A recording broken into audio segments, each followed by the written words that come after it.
Next here to an angry war of words tonight over one of the most solemn duties of the president, the commander-in-chief, comforting the families of the fallen. A task rarely discussed, but the president brought it up this week, comparing himself to his predecessors. And now tonight, one of his own calls to this widow under growing scrutiny. Here's ABC senior White House correspondent Cecilia Vega.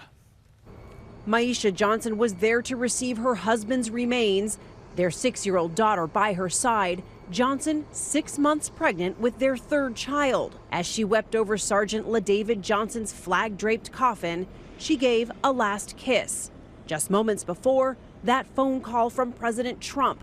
Maisha Johnson answered in the car, and listening on speakerphone, her local Congresswoman, Democrat Frederica Wilson. I heard him say, well, I guess you know he knew what he was signing up for, but it still hurts. And I couldn't believe that he said that. Wilson says the president never mentioned Sergeant Johnson by name. He kept referring to him as your guy. He never called his name. So that was even more painful. But today, President Trump disputed that. He said, I had a very nice conversation with the woman, with the wife, who sounded like a lovely woman, did not say what the Congresswoman said, and most people aren't too surprised to hear that. And on Twitter, he said, Democrat Congresswoman totally fabricated what I said to the wife of a soldier who died in action. And I have proof. Sad. What proof does President Trump have when he says Congresswoman Wilson is not telling the truth? Are there recordings of his phone call with Maisha Johnson? No, but there were several people in the room from the administration that were on the call, including the Chief of Staff, General John Kelly. But Sergeant Johnson's mother said she too heard that phone call, and she confirmed Wilson's account to the Washington Post, saying President Trump did disrespect my son and my daughter, and also me and my husband. President Trump started the firestorm himself with the false claim that past presidents, including President Obama, did not personally call the grieving families of fallen soldiers. The traditional way, if you look at President Obama and other presidents, most of them didn't make calls. A lot of them didn't make calls.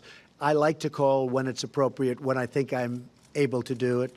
He said he's called nearly every family. I have called, I believe everybody, but certainly I'll use the word virtually everybody. There have been families that have since come forward in this to the Associated Press. Their names are in these reports who say they've not actually heard from this White House in any capacity. All of the individuals that the president has been presented with through the proper protocol have been contacted through that process. Today, while one leading Republican insisted the president cares deeply about these families, he also said this. It's not about how Obama did it versus how I did it. It's about how we should move, how we all should do it. We should all say to every family member of the fallen, you're in our prayers, what can we do to help? So going down the road of suggesting that President Obama didn't do this or didn't do that, I think just took us off base. Cecilia, President Trump is now facing new questions tonight about another call he made, this time to the father of another fallen soldier, and a promise President Trump made. David, this father says that President Trump promised him a $25,000 personal check during a phone call shortly after his son's death in June. Today, this father told the Washington Post that check has not yet arrived. Now, the White House tonight, David, is telling us that this check has been sent. They say, however, it is a complicated process for this president to mail personal funds, hence the delay. Cecilia Vega with us tonight. Cecilia, thank you.